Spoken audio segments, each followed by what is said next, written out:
경복궁에서 가장 아름다운 곳 향원정입니다. 3년 정도 보수공사를 끝내고 이제 우리에게 또 이렇게 모습을 드러냈는데요. 이 단풍과 어우러져서 정말 백미입니다. 백미. 향원정, 그 뜻이 참 좋죠.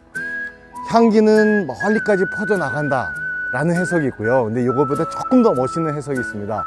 향기는 멀수록 맑다. 어떻게 생각해보면 모순형용처럼 말이 안 되지 않나 하지만 다시 한 번만 생각해보면 향기는 가까울수록 진하고 멀수록 맑는 거 맞죠? 특히 여기에 향기는 멀수록 맑아야 된다 이렇게까지 해석을 한다면 그 당시 어떤 국정 철학 같은 것을 담은 것이 아닐까 이런 생각이 드는 곳 향원정입니다.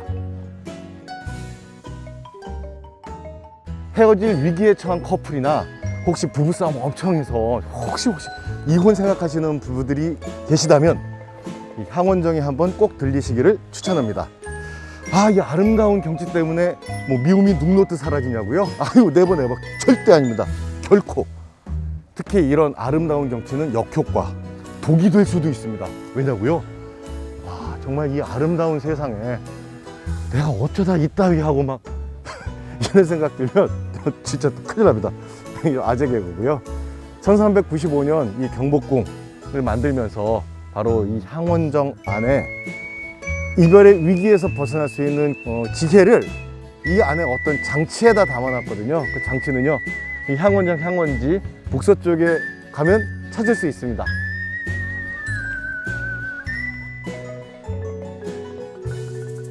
이번 보수공사를 통해서 원래 제 모습을 찾았다는 향원정. 근데 지금 딱 보면 우리가 보통 때 보던 향원정이 아니면 뭐 많이 다릅니다. 막 낯설어요. 네, 그렇습니다. 확연히 다르죠. 바로 이 다리 때문입니다. 이 다리는 취향교, 향기에 취한다. 참 멋진 이름을 갖고 있는 다리인데요. 이 다리는 고종 때 다 만들어졌습니다.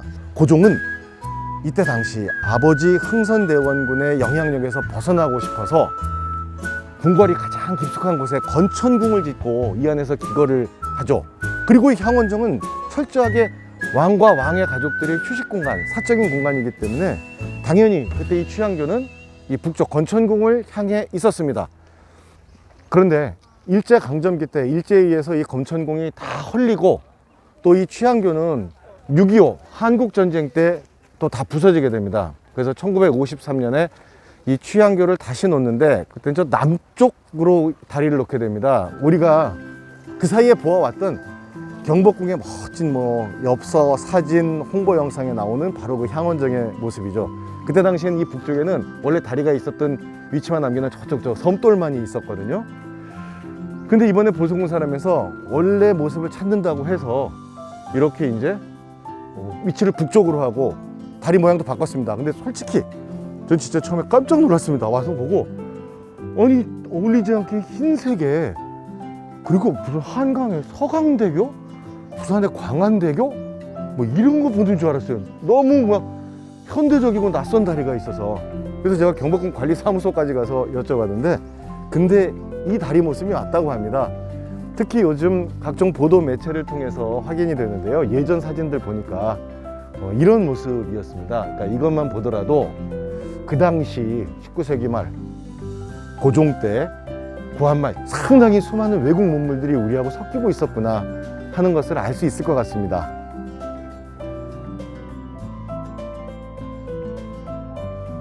우리 선조들이 그 지혜를 담아놓은 그 장치가 바로 이 열상진원입니다. 열상진원은 맑고 차가운 물의 근원이라는 뜻인데요. 경복궁의 물은 저 북쪽의 북악산에서부터 흘러 들어옵니다.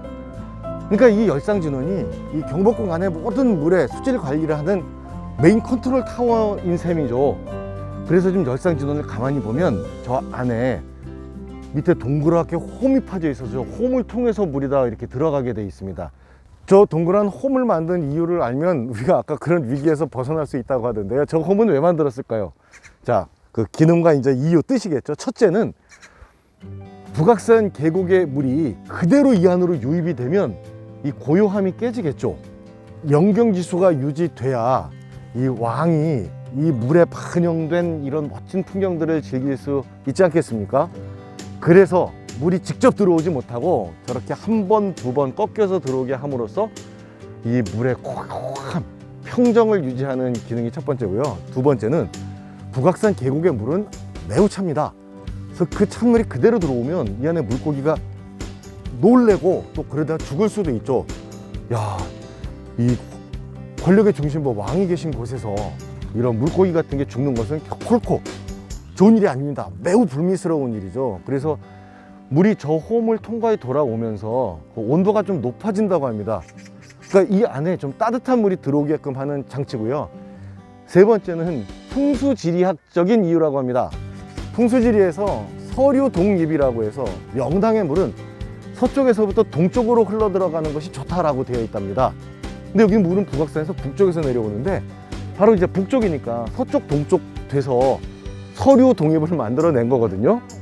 근데 저는 지금 풍수지리도 잘 모르고 북쪽에서 내려온 물이 저만큼에서 이제 방향이 바뀐 거란 말이에요. 그래서 저게 진짜 풍수지리를 적용하기 위한 우리 조상들의 놀라운 응용력인지 아니면 그냥 나의 정신승리인지 그것까지는 잘 모르겠습니다. 하여간 이 세 가지 이유를 알면 우리는 어떠한 헤어짐의 위기를 다 극복해낼 수 있습니다. 이런 세 가지의 이유를 우리 사람들 관계에다 적용해 보면 그 어떤 이별의 위기도 다 피해 갈 수 있을 것 같습니다. 왜냐고요? 이렇게 직설적이지 않고 이렇게 한번 돌아 나가는 것처럼 서로가 좀 온유하게 상대방을 이해하면 좋을 것 같고요. 그리고 그러다 보면 아무래도 이 수온이 따뜻해진 것처럼 우리 마음도 서로가 훈훈하고 따뜻해지겠죠. 그러다 보면 한층 성숙해진 자신의 모습을 보면서 또 한 번 정신승리를 하는 자신의 성장을 할 수도 있지 않을까 생각이 됩니다. 사실 오늘은 온도계를 가져와서 제가 저 안에 가서 저 물의 온도를 재서 비교를 해보려고 했습니다. 그런데 안타깝게도 여기부터가 통제선입니다.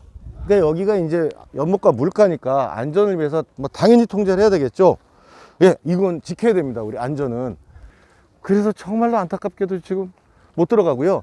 제 영상 안에 지금 저 안에 근접 그 화면들은 제가 2003년 이와 관련된 책을 썼을 때 찍어둔 사진입니다.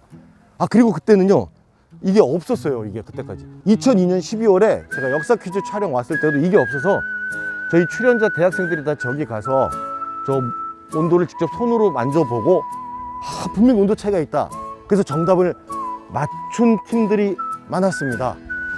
그래서 진짜 안타깝습니다. 오늘은 정말 제가 온도계를 가지고 저 물 온도를 재서 짠 하고 좀 자랑을 했어야 되는데 안타깝습니다.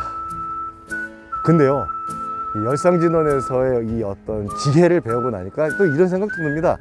안타까움과 차라리 다행이다, 요게 종이 한 장 차이다? 이게 무슨 얘기냐면요 제가 갖고 올 수 있는 온도계 뭐 정도 수준이 뻔하지 않겠습니까? 약간 그 정도로 실제로 수온을 측정했는데 뭐 전혀 잘 명확하게 드러나지 않았다 그러면 이 영상을 제가 또 찍다 어떻게 되겠습니까? 그래서 야, 이게 차라리 다행이다, 이런 생각이 듭니다. 야, 그러니까 이게 지금 이런 거 하나 배우고 나니까 저처럼 성질 급한 놈도 여기서 막 이걸 다행이다 이렇게 한 번 더 온유해지고 사람이 온화해지기도 하네요. 오늘도 또 하나 배웁니다. 가을이 깊어가고 있습니다. 정말 이 아름다운 단풍도 이제 뭐 얼마 남지 않았습니다. 단풍놀이들 다 즐기고 계신가요? 자, 단풍놀이 역사에서 증명하는 제일 좋은 곳 최고 명소 궁궐이고요. 자, 궁궐 중에 정말 가장 예쁘다는 경복궁의 향원정 놓치지 마세요. 정말 강추입니다. 오늘도 궁궐 랜선 단풍놀이 즐거우셨나요? 네, 구독, 좋아요, 댓글, 알람 설정 꼭 부탁드리고요. 오늘도 감사합니다. 너무 반갑습니다. 네, 반갑습니다. 예. 꼭 구독해 주셔야 돼요. 오늘. 하신 지 오래되셨어요? 예, 감사합니다.